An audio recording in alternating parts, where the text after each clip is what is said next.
지금 예상보다 더 크게 시장이 좀 하방 압력을 받는 모습인데요. 그럼 오늘 장에서 눈여겨볼 업종 어떤 게 있을지 그리고 시장 대응 전략까지 알아보겠습니다. 오늘은 이머니 김영웅 전문가 전화 연결돼 있습니다. 전문가님 안녕하세요. 네, 안녕하십니까. 네, 지금 강한 반등을 보였던 미증시가 하루 만에 급락했습니다. 우리 시장 역시도 지금 굉장히 많이 빠지고 있는데 국내 증시 향방 어떻게 보시나요? 코스피 한동안 하락하며 2,700선을 이어받아 지난주 금요일부터 강세를 보이며 2,800선을 넘보고 있는 와중에 오늘 뉴욕 증시 실적 쇼크로 인해 필라델피아 반도체 지수가 7.1% 급락하며 기술주 중심으로 크게 하락하였습니다.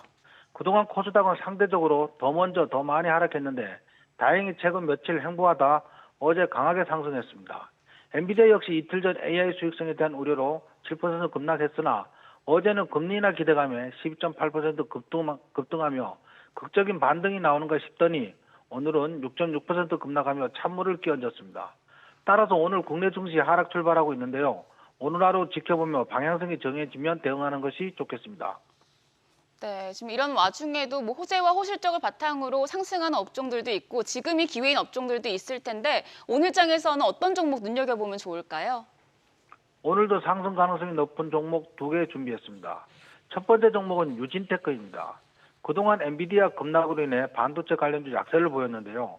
엔비디아 어제 다시 12% 급등하면서 반도체 관련주 분위기가 상승세로 돌아서고 있는 가운데 오늘 다시 하락했지만 금리 추가 인하 기대감이 커진다면 다시 반등할 것으로 예상됩니다.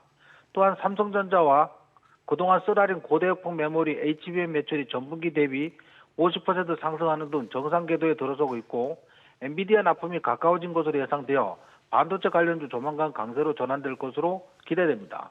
유진테크는 반도체 방막을 형성하는 전공정 프로세스 장비 개발 생산하는 반도체 전공정 장비 업체로서 주 거래처가 삼성전자, SK하이닉스, 마이크론 등 유수의 글로벌 반도체 회사들입니다. 증권사 평균 예상 실적인 컨센서스상 매출액과 영업이익이 매년 증가할 것으로 전망됩니다. 차트상 최근 약세를 보이다 강하게 반등하며 어제 21평선 돌파했습니다. 하지만 오늘 반도체 급락으로 약세를 보이고 있는데요. 지수 반등할 때 반드시 매수해야 할 종목으로 보입니다. 다음 주는 포스코 인터내셔널입니다. 도로 포장하는 아스콘을 제조 판매하는 SG와 포스코 그룹이 함께 우크라이나 재건에 나선다는 소식에 포스코 인터내셔널 어제 장중 4% 상승했고요. 지금도 소폭 상승 중입니다. 최근 우크라이나가 러시아와 대화 협상을 원하고 있고 이를 준비 중이라고 지난 24일 중국 외교부가 밝히면서 재건 수요 기대감이 어느 때보다 커지고 있습니다. 따라서 우크라이나 재건 수혜주인 건설주들이 크게 상승 중에 있는데 포스코 인터내셔널 지난 6월 동해 유전개발 수혜주를 엮여 급등하였다 상승폭을 다 내주고 하락하다 다시 반등하고 있어 지금 매수하기 좋은 자리로 보입니다.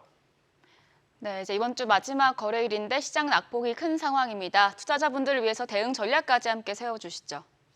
어제 파월 연준 의장이 9월 기준금리 인하 기대감의 가능성에 대해 직접 언급하면서 뉴욕 증시 일제히 상승하였습니다. 하지만 오늘은 필라델피아 반도체 지수가 7% 급락하는 등 기술주들 일제히 하락했습니다. 오늘 하락 이유는 이날 발표된 미국 경제 지표들의 예상 밖 악화 소식 때문인데요. 하지만 이럴 경우 금리 인하 횟수가 올해 2회가 아니라 3회로 늘거나 9월 금리 인하 폭이 0.25%포인트가 아닌 0.5%포인트 이상으로 커질 것이라는 전망이 나올 테니 이럴 경우 수일 내에 극적으로 반등할 가능성도 배제할 수 없습니다. 따라서 무조건 매도보다는 하루 이틀 지켜보며 방향성이 정해지며 움직이는 것이 좋겠습니다. 네, 오늘 말씀 고맙습니다. 지금까지 업종과 대응 전략 알아봤습니다.